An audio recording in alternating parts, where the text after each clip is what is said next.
बताइए ना डॉक्टर, आपके साथ क्या हो रहा है? अब लिपिका जाने दो इन बातों को, मैं तुम्हें दवाइयां दे देता हूँ, शायद कुछ आराम हो तुम्हें इनसे। शायद डॉक्टर, शायद। डॉक्टर, जब आप भी समझ रहे हैं कि ये सब साइंस से भी आगे की चीज है, तो फिर ये दवाइयां क्यों? आप मुझे सच क्यों नहीं बताते हैं? क्योंकि मेरा सच शायद तुम्हें पागलपन लगे। विश्वास रखिए डॉक, ऐसा बिल्कुल नहीं होगा।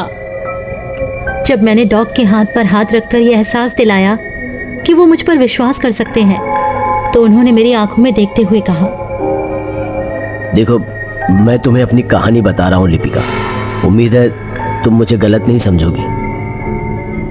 ये सब मत सोचिए डॉक, प्लीज। मेरे इतना कहते ही डॉक बिल्कुल मेरे पास आकर बैठ गए और मेरे हाथों को जकड़ते हुए अपनी दास्तां बयां करने लगे। मेरी तरह वो भी रातों को सो नहीं पाते थे। उनके मुताबिक हर इंसान के अंदर एक शैतान छिपा होता है, जिसके मन में लोगों को देख कुछ ना कुछ चलता रहता है। डॉक जब ये सब बता रहे थे, तब उनकी आंखें गुस्से से भरी हुई लाल थीं। ऐसा लग रहा था जैसे सच में उनमें राक्षस जन्म ले रहा है। इसीलिए मैंने उन्हें बीच में ही रोकते हुए कहा, शांत हो जाइए डॉक। अरे कुछ नहीं, मैं ठीक हूँ।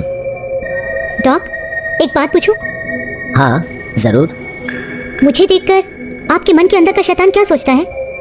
मेरे इस क्वेश्चन को सुनकर डॉग असहज हो जाते हैं, लेकिन उनकी आंखें ऐसे चमक उठती हैं जैसे न जाने वो मन ही मन क्या सोच रहे हो। पर उनका जवाब होता है, कुछ भी नहीं, क्योंकि मिस लिपिका, मैंने अभी तक आपको जी भर के देखा ही कहाँ है। Dog please. अच्छा ये बताइए, जब भी आप रातों को बेचैन होते हैं तो खुद को शांत करने के लिए क्या करते हैं? लिपिका, मैं कुछ भी नहीं कर पाता हूँ। उस वक्त मेरे अंदर बेचैनी इतनी ज्यादा होती है कि मन करता है कि मैं मर जाऊं। नहीं डॉग, ऐसा मत सोचिए। लेकिन जब ये हद से ज्यादा होने लगता है ना, तो मैं कलेजा। अब कुछ नहीं लिपिका, बस इतना ही। डॉग, आप मुझसे कुछ छिपाने की कोशिश कर रहे हैं। काले जादू के बारे में क्या कह रहे थे आप? एक दिमागी डॉक्टर होते हुए ब्लैक मैजिक की बातें करते हुए मुझे शर्म आ रही है लिपिका।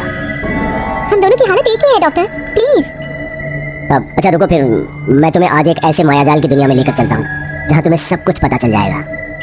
जैसे किसी अमीर शख्स को देखकर इंसान के अंदर का वो शैतान सोचता है ना कि जरूर इसने कुछ गलत काम किया होगा, तभी तो इतना अमीर बना है। पता है, मन में बैठा वो शैतान अगर अपने किसी साथ के आदमी को तरक्की करते देखता है तो उसे गिराने की सोचने लगता है, और अगर किसी सुंदर लड़की को देख ले तो उसके साथ रातें रंगीन करने के सपने देखने लगता है। इंसान जब तक अपने अंदर के शैतान पर काबू रखता है ना, तब तक असल में ऐसा कुछ नहीं होता। लेकिन अगर ये मन का शैतान दिमाग पर हावी हो जाए ना, तो असल जिंदगी में भी वो राक्षस बन जाता है। और मैं भी हर रात को राक्षस बन जाता हूँ अपने सपनों में, और मेरा खुद पर कोई कंट्रोल नहीं होता, और ऐसा लगता है कि मेरे सामने जो भी आएगा वो रोन दिया जाएगा, उसका अस्तित्व खत्म हो जाएगा। इतना कहते ही डॉग अपने क्लिनिक के अंदर वाले कमरे में चले गए और फिर तुरंत ही वापस बाहर आ गए, लेकिन किसी डॉक्टर की तरह नहीं, बल्कि एक अघोरी के रूप में। मतलब उन्होंने कपड़े के नाम पर बस कमर में एक कपड़ा लपेटा था। बाहर आकर उन्होंने मुझसे कहा, बोलो लिपिका, चलोगे मेरे साथ मायाजाल की दुनिया में? न जाने मेरे दिमाग में क्या सोचा, पर मैंने हाँ कर दी। इस वक्त डॉग मेरे लिए किसी कहानी के किरदार की तरह थे, एक राक्षसी किरदार जिसे अंत में हीरो मार देता है। फिर भी मैं उनके साथ चलने लगी। वो वापस ही उसी कमरे में घुस गए। अंदर का कमरा ऐसा था जैसे सदियों पुराने किसी महल में होता है, और उसके अंदर एक छोटा दरवाजा।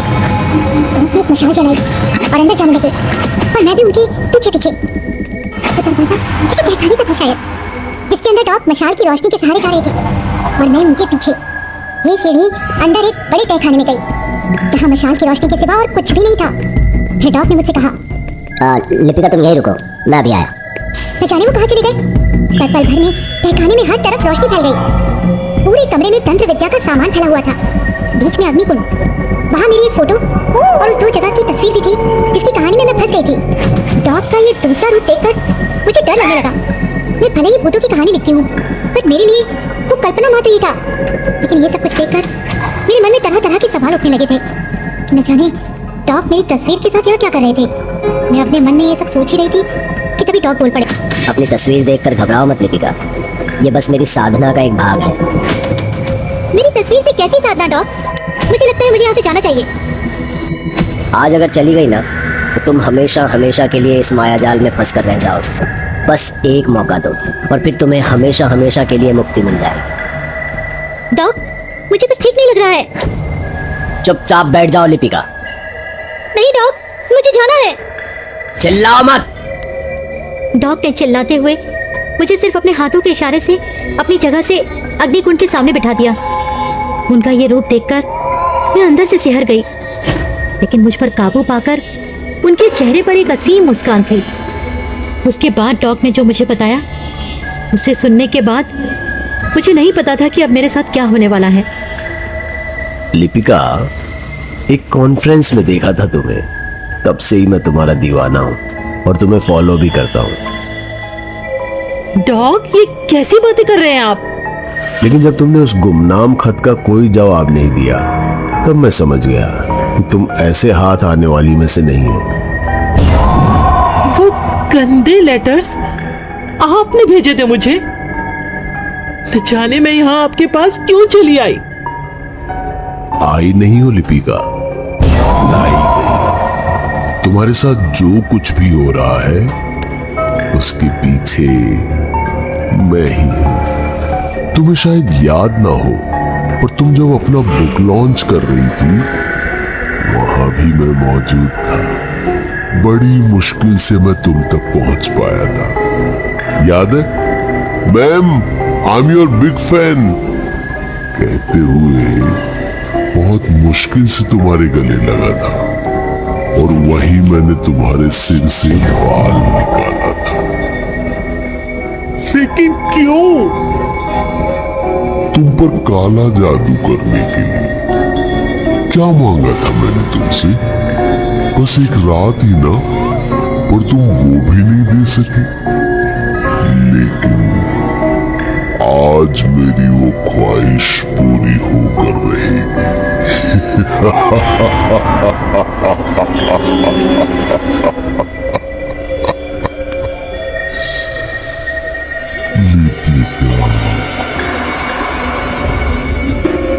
डॉग ने आगे बताया कि पहले तो उसका प्लान बहुत सिंपल था, मुझे अपने बस में करके मेरे करीब आना। लेकिन धीरे धीरे उसे मेरी कहानियों से प्यार होने लगा, और वो चाहता था कि मैं खुद एक शिकार बन जाऊं जो उसकी हवस मिटा सके। यानी एक ऐसा खतरनाक भूतिया रोल प्ले जहां वो एक ऐसा दानव है जिसे हवस की भूख हो और मैं उसकी शिकार बनूं। लेकिन मैं अपनी मर्जी से ऐसा करूं, ये पॉसिबल नहीं था। इसीलिए डॉक्टर ने मुझे मेरी ही कहानी के माया जाल में फंसाना शुरू कर दिया। ये सब शुरू उसने काले जादू के जरिए मेरे दिमाग पर काबू करने से किया, जिसकी वजह से मैं काफी मेंटली परेशान रहने लगी और ऑनलाइन साइकेट्रिस्ट ढूंढ रही थी, जहां डॉक्टर ने जानबूझकर खुद आगे आकर मुझसे बात की और मैंने उससे सेशन लेना शुरू कर दिया।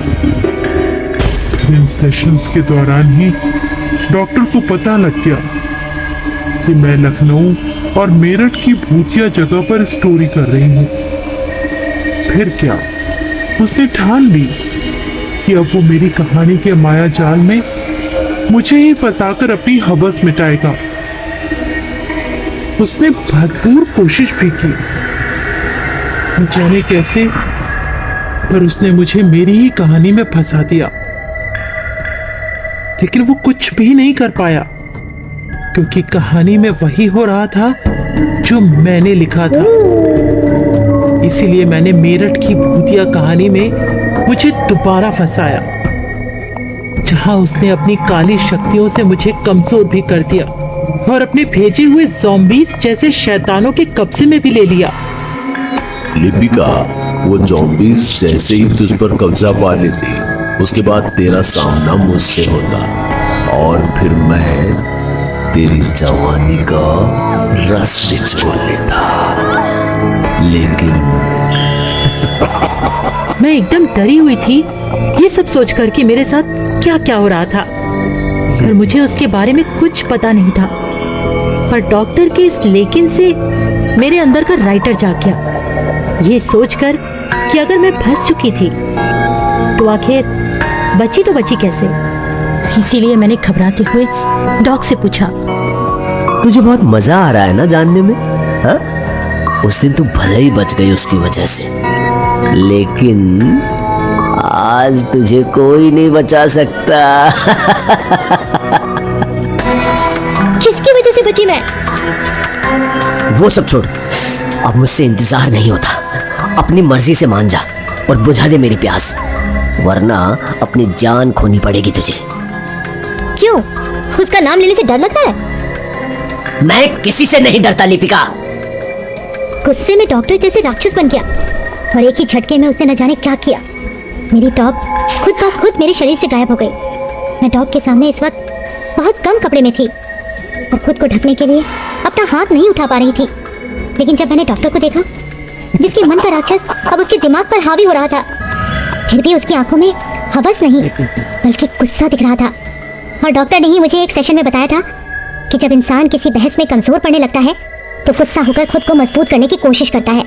और हो ना हो, मेरठ वाले मायाजाल में जिसने मेरी जान बचाई थी वो डॉक्टर को कमजोर कर रहा था। इसीलिए मैंने भी डॉक्टर के दिमाग के साथ खेलना शुरू कर दिया। अगर नहीं डरते तो बताते क्यों नहीं कौन था वो? तू एक मामूली राइटर है लिपिका। मैं ना सिर्फ शैतानों को काबू में करता हूँ बल्कि कई सालों से लोगों के दिमागों को पढ़ता हूँ। और तू मेरे दिमाग से ऐसे ही खेलना चाहती है? हाँ, तू कुछ भी कर ले पर तुझे मुझसे कोई नहीं बचा सकता। ये क्या? मैं तो सोच रही थी कि डॉक्टर के दिमाग के साथ खेलकर उससे बच निकलूंगी, लेकिन उससे तो मेरा ही दिमाग पढ़ लिया। इस वक्त मेरी हालत ऐसी हो रही है जैसे किसी ने मुझे चक्कर लिया हो और मैं सांस भी नहीं ले पा रही हूँ। पर कुछ तो होगा जिससे मैं इस राक्षस पर काबू कर सकती हूँ।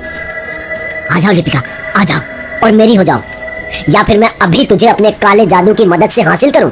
हाँ, मुझे इस वक्त कुछ समझ नहीं आ रहा था, इसलिए मैंने अपनी मजबूरी को ही अपना हथियार बना लिया और डॉक्टर से बोली, अब तो मेरे पास कोई ऑप्शन भी नहीं है डॉक, तो क्यों ना आप मुझे वैसे ही हासिल करें जैसा आप चाहते थे कहानी के मायाजाल में। लिपिका, तुम इतनी आसानी से कैसे मान गई? कहीं ये तुम्हारी कोई चाल तो नहीं है ना? मैं भला आपके सामने कैसे चालाकी कर सकती हूँ डॉक? दरअसल ऐसा मुझसे हो नहीं पाएगा, तो मायाजाल ही। ठीक है, बनाओ अपने दिमाग में एक ऐसी कहानी जहाँ तुम मजबूर हो और मैं तुम्हारा राक्षस। मैंने अपने दिमाग में ही कहानी बनना शुरू कर दिया और इसी अंधेरे कमरे को ही इमेजिन करने लगी। तभी ऐसा लगा कि मैं किसी अंधकार में खो गई हूँ और कोई जोर जोर से चीख रहा है, हंस रहा है और मुझे अपने पास बुला रहा है। अंधेरे को चीरते हुए एक रोशनी दिखती है और उसके पीछे डॉग किसी राक्षस की तरह ठहाके लगा रहा होता है और मैं बोल पड़ती हूँ, तुम तो वही हो ना जिसने मुझे अपने मायाजाल में फंसाया था। बिल्कुल सही पहचाना तूने। अब मैं तुझे बिल्कुल नहीं छोड़ूंगा। अच्छा शैतान, तो ये बता कि क्या हुआ था तेरी ताकत को जो मेरठ के मायाजाल में तूने मुझे छोड़ दिया? तू ये बिल्कुल सही नहीं कर रही है लिपिका, मैं तुझे जान से मार दूंगा। कमीने डॉक्टर, तू भले इस कहानी का शैतान है पर यहाँ वही होगा जो मैं चाहूंगी, क्योंकि ये कहानी मैं बुन रही हूँ। मुझे मजबूर मत कर लिपिका।